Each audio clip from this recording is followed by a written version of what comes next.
بسم اللہ الرحمن الرحیم۔ السلام علیکم۔ پھر انہوں نے ایک عجیب حکمت عملی وضع کر لی جس پر اسی صبح نماز فجر کے بعد عمل کیا۔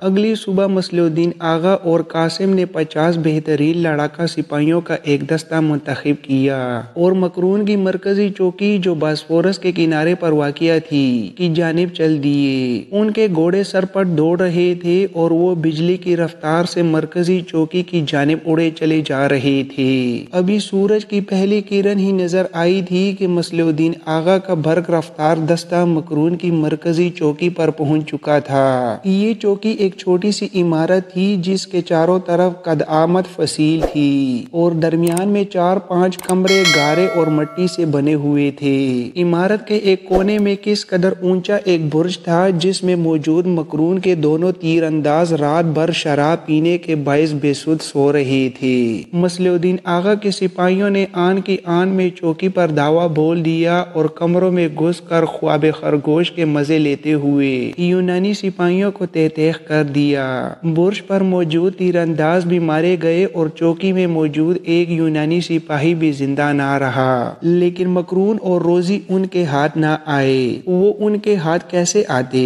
وہ تو گزشتہ رات سے ہی یہاں نہیں تھے۔ مکرون زنجیروں میں جکڑی روزی کو لے کر برج غلاطہ کی جانب نکل گیا تھا جہاں وہ روزی کے شباب سے پوری طرح لطف اندوز ہو سکتا تھا۔ برج غلاطہ یہاں سے کافی فاصلے پر تھا۔ یہ ایک نہایت قدیم کئی منزلہ مینار تھا جس کی چوڑائی اس قدر تھی کہ اسے ایک باقاعدہ عمارت سمجھا جا سکتا تھا۔ اس برج میں اوپر نیچے کئی کمرے تھے اور یہ برج بھی یونانی سپاہیوں کے قبضے میں تھا۔ مکرون کا صدر دفتر بھی یہیں تھا اور مکرون ہی یہاں کا نگران بھی تھا۔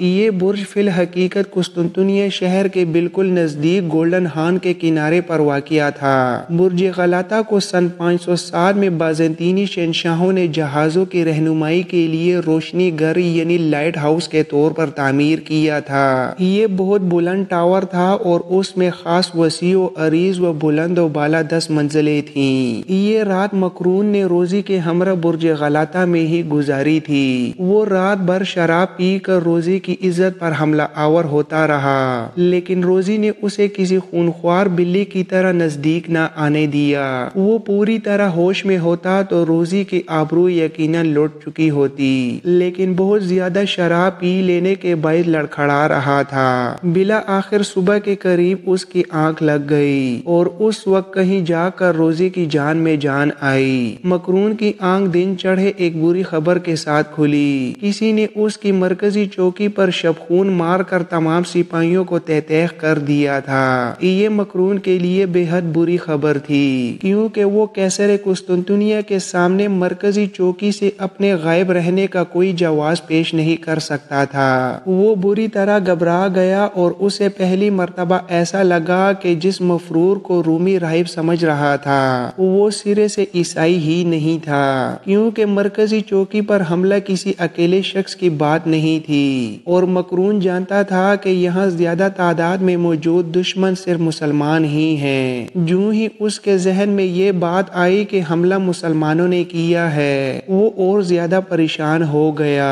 اب اس کے پاس اس کے سوا کوئی چارہ نہیں تھا کہ شہنشاہ کے پاس خبر پہنچنے سے پہلے وہ رومیلی حصار میں موجود مسلمانوں سے بدلہ لے لے۔ رومیلی حصار یہاں سے 5 میل کے فاصلے پر تعمیر ہو رہا تھا اور مکرون کے پاس یہاں 400 مسلح سوار دستیاب تھے۔ مکرون نے برج غلاطہ کی 7ویں منزل سے اتر کر فی الفور ایک کشتی پکڑی اور گولڈن ہارن کی خلیج کو عبور کرتا ہوا واپس اسی ساحل پر آن اترا جہاں سے وہ برج غلاطہ کے لیے گزشتہ شب کشتی میں سوار ہوا تھا۔ اس ساحل پر اس کے سپاہی خیمہزن تھے۔ مکرون نے انتہائی احتیاط کے ساتھ اپنے سپاہیوں کو ہمراہ لیا۔ اسے ڈر تھا کہ کہیں فصیل سے باہر کے حالات فصیل کے اندر شہنشاہ کے کانوں تک نہ پہنچ جائیں۔ شہر سے تھوڑی دور پہنچ کر مکرون نے گھوڑے کو ایڑی لگا دی۔ اب 400 سواروں کا یہ مختصر لشکر دھول کے بادل اڑاتا ہوا رومیلی حصار کی جانب بڑھ رہا تھا۔ مصلح الدین آغا کے تیز رفتار جاسوسوں نے اسے وقت سے پہلے خبردار کر دیا تھا۔ چنانچہ مکرون کا یونانی لشکر رومیلی حصار کے نزدیک پہنچا تو اسے رکنا پڑا۔ سامنے رومیلی حصار کے سپاہی صفیں باندھے پہلے سے تیار کھڑے تھے۔ مصلح الدین آغا نے مکرون کا استقبال ایک لشکر کی طرح کیا اور باقاعدہ طبلِ جنگ بجا کر مکرون پر حملہ کر دیا۔ مسلمان تعداد میں کم تھے، ان کے سواروں کی تعداد 80 کے قریب تھی اور پیدل لڑنے والے 100 سے بھی کم تھے، لیکن جس منظم طریقے سے مصلح الدین آغا نے جنگ کا آغاز کیا تھا اس کی توقع مکرون کے سپاہیوں کو نہیں تھی۔ صبح 9 بجے کے قریب اس لڑائی کا آغاز ہوا اور صرف آدھے گھنٹے میں ہی یہ جنگ اپنے اختتام کو پہنچ گئی اور مکرون اپنے پیچھے بہت سی لاشیں چھوڑ کر برج غلطہ کی جانب فرار ہو گیا۔ آج کا دن مکرون کے لیے ایک عذاب کی شکل میں نازل ہوا تھا، کیونکہ وہ جو ہی برج غلطہ پہنچا شہنشاہ کے پیغام بردار اس کے منتظر تھے۔ اب مکرون کا خون خشک ہونے لگا۔ اسے قیصر کی طرف سے اپنے لیے سزائے موت یا سزائے قید کا حکم صاف دکھائی دے رہا تھا، لیکن شہنشاہ کی طرف روانہ ہونے سے پہلے اس نے ایک عجیب کام کیا، اور وہ یہ کہ برج غلطہ کی 7ویں منزل میں قید روزی کو بغیر کچھ کہے آزاد کر دیا۔ شاید یہی وہ نیکی تھی جو آخری وقت میں اس کے کام آئی اور شہنشاہ نے تمام حالات سننے کے باوجود اسے صرف اتنی سزا دی کہ اسے مضافاتی چوکیوں کی نگرانی کے عہدے سے ہٹا کر ایک عام سپاہی بنا دیا۔ شہنشاہ نے مضافاتی چوکیوں کا نگران ڈیلارس کو مقرر کیا اور ایک ہنگامی حکم کے تحت شہر قسطنطنیہ کے تمام دروازے بند کر دیے۔ یہ گویا عوام کے سامنے ہنگامی حالت کا اعلان تھا۔ اب اہل قسطنطنیہ پوری طرح سمجھ گئے کہ شہر پر کوئی سنگین حملہ ہونے والا ہے۔ قیصر قسطنطین کو اس اقدام کا ایک فائدہ یہ بھی ہوا کہ قسطنطنیہ کے شہریوں نے، جن کی تعداد اس وقت 1 لاکھ سے بھی زیادہ تھی، شہنشاہ کو دفاعی اخراجات کے لیے چندہ دینا شروع کر دیا۔ ساتھ ہی لوگوں نے سلطان کے مذہبی اقدامات کے خلاف بولنا بھی ترک کر دیا اور عیسائیت کے دونوں فرقوں کے اتحاد کی بات کرنے لگے۔ شہنشاہ نے لوگوں کا یہ رویہ دیکھا تو فوراً سینٹ صوفیہ کے چرچ میں، جو مشرقی کلیسا اور بطریق اعظم کا مرکز تھا، دونوں عیسائی فرقوں کی ایک متحدہ مجلس منعقد کرنے کا اعلان کر دیا اور اس کی صدارت کے لیے رومی کلیسا کے پوپ جان میکلسن پنجم کے خصوصی نمائندہ کارڈنل اسڈور کو دعوت دی گئی، جو اس وقت قسطنطنیہ میں موجود تھا۔ فصیل سے باہر یونانی کاشتکاروں اور سپاہیوں کے ساتھ ہونے والی چھیڑ چھاڑ کے بعد شہنشاہ نے ایک کام یہ بھی کیا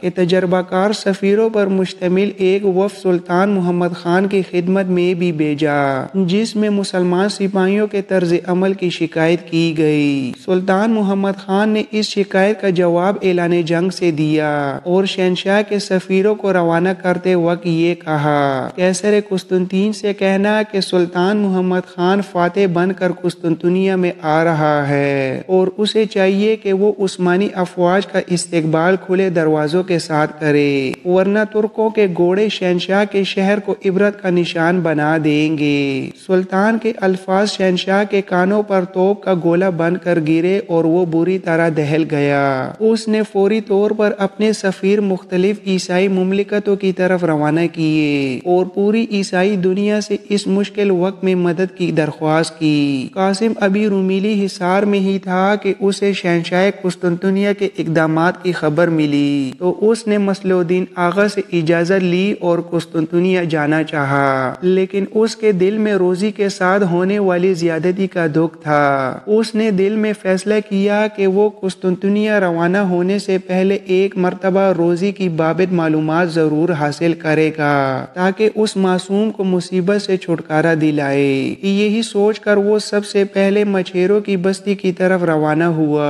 اب اس کے جسم پر عام شہریوں جیسا لباس تھا اور اس نے سر پر قسطنطنیہ کی مخصوص ٹوپی پہن رکھی تھی۔ وہ رومیلی حصار سے ایک صحت مند گھوڑے سے روانہ ہوا اور مچھیروں کی بستی کے قریب پہنچ کر رک گیا۔ اسے کسی ایسے شخص کی تلاش تھی جو اسے روزی کے بارے میں بتا سکتا۔ اسی اثناء میں اس کی نظر ایک 9-10 سالہ لڑکے پر پڑی اور اس نے اپنے چہرے کو اپنے مفلر سے چھپاتے ہوئے اس لڑکے کو آواز دی۔ لڑکا قاسم کے پاس دوڑا چلا آیا۔ قاسم نے اسے پہچان لیا۔ وہ بستی کا ہی ایک بچہ تھا جو قاسم سے بے حد مانوس تھا۔ یہی وجہ تھی کہ قاسم نے اپنا چہرہ چھپائے رکھا اور اس سے پوچھا، بیٹا تمہارے سردار کی بیٹی کو یونانی سپاہی لے گئے تھے، اس کا کیا ہوا؟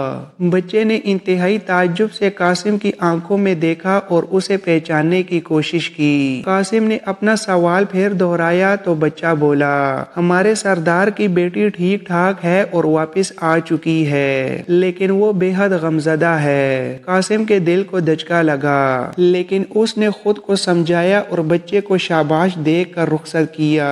اب قاسم کی اگلی منزل قسطنطنیہ تھی، لیکن وہ سوچ رہا تھا کہ وہ قسطنطنیہ میں داخل کس طرح ہوگا، کیونکہ شہر کے سارے دروازے تو بند تھے اور دروازوں کی کھڑکیاں بھی نیم بند تھیں، لیکن شہر میں داخل ہونے والے ہر شخص کی اچھی طرح چھان بین کی جاتی۔ اور دوسری اہم بات یہ تھی کہ قاسم شہر کے جنوبی سمت میں آبنائے باسفورس کے کنارے پر موجود ہونے کی وجہ سے شہر کے اصل دروازے سے بہت دور تھا۔ یہ دروازہ دوسری طرف سے تھا اور مغربی ممالک کی جانب کھلتا تھا۔ قاسم کے لیے یہ ضروری تھا کہ شہر کے بڑے دروازے سینٹ رومانس تک طویل فاصلہ طے کرے یا آبنائے باسفورس کی شاخ گولڈن ہارن کو کشتی کے ذریعے عبور کر کے پرلی طرف شہر کی بندرگاہ پر جا اترے۔ قسطنطنیہ کا نقشہ بڑا عجیب تھا۔ یہ براعظم یورپ کے کنارے پر ایشیا کے بالکل سامنے واقع تھا۔ آج سے 6 لاکھ سال پہلے جب خشکی کے یہ دونوں بڑے ٹکڑے یعنی براعظم ایشیا اور براعظم یورپ جب سمندر میں تیرتے ہوئے ایک دوسرے کے قریب آئے تو دونوں اپنے درمیان 1 سے 3 میل کا فاصلہ رکھ کر اپنی اپنی جگہ رک گئے۔ یہی درمیانی فاصلہ آبنائے باسفورس ہے اور قسطنطنیہ ہی وہ مقام ہے جہاں کھڑے ہو کر ایشیا سے یورپ اور یورپ سے ایشیا کو صاف دیکھا جا سکتا ہے۔ اور پھر قسطنطنیہ کا محل وقوع آبنائے باسفورس کے پرلے ساحل یعنی یورپی ساحل پر بھی نہایت عجیب ہے۔ فضا سے دیکھا جائے تو دونوں براعظموں کے درمیان لیٹی یہ آبنائے ایک بیل کی گردن اور سر سے مشابہ ہے، جس کا صرف ایک سینگ ہے جو بائیں طرف سے زمین میں دراڑ ڈالتا ہوا ایک چھوٹی خلیج کی شکل اختیار کر لیتا ہے۔ اسی کو سنہرے سینگ کہتے ہیں۔ سنہرے سینگ یعنی گولڈن ہارن ایسے ہے جیسے باسفورس کے دیوتا نے اپنا ایک بازو فضا میں پھیلا رکھا ہو۔ باسفورس کی اسی شاخ کو شاخ زری کہتے ہیں۔ اب قسطنطنیہ کا محل وقوع ایسا ہے کہ باسفورس سے ایک طرف نکلتی ہوئی خلیج کی وجہ سے اس مقام پر واقع خشکی کے ٹکڑے نے ایک نوکدار اور مثلث نما شکل اختیار کر لی ہے۔ اسی مثلث پر قسطنطنیہ کا شہر آباد تھا اور اس وقت شہر کی فصیل بھی ساحل کے ساتھ ساتھ گھومتی چلی گئی تھی۔ شہر کے ایک پہلو پر وسیع آبنائے اور دوسرے پر گولڈن ہارن کا پانی تھا۔ اس گولڈن ہارن کے دہانے پر ایک آہنی زنجیر باندھی گئی تھی جسے بوقت ضرورت کھینچ کر گولڈن ہارن میں جہازوں اور کشتیوں کا داخلہ روک دیا جاتا۔ اس مثلث شہر کی یہ دونوں اطراف سمندر کی وجہ سے محفوظ تھیں۔ یہی وجہ تھی کہ ان اطراف کی فصیلیں بہت زیادہ مضبوط اور بلند نہیں بنائی گئی تھیں۔ شہر کی اکلوتی سمت جو خشکی کی جانب تھی ایک مضبوط اور بلند فصیل کے ذریعے محفوظ کر دی گئی تھی۔ برج غلطہ گولڈن ہارن کے کنارے شہر کی فصیل کے نزدیک واقع تھا۔ قاسم نے بندرگاہ کی جانب سے شہر میں داخل ہونے کا فیصلہ کیا۔ فی الحقیقت وہ گولڈن ہارن میں لٹکی اس آہنی زنجیر کا جائزہ لینے کے ساتھ ساتھ برج غلطہ کو اچھی طرح دیکھنا چاہتا تھا۔ اس طرف آتے ہوئے قاسم کو پہچان لیے جانے کا ڈر بھی تھا کیونکہ برج غلطہ یونانی سپاہیوں کے قبضے میں تھا اور ان سپاہیوں میں سے چند ایک نے قاسم کو دیکھ رکھا تھا، لیکن قاسم نے اس جانب سے شہر میں داخل ہونا ضروری سمجھا۔ گولڈن ہارن کے اس کنارے پر جہاں اس وقت قاسم پہنچنے والا تھا یونانی سپاہیوں کا ایک مستقل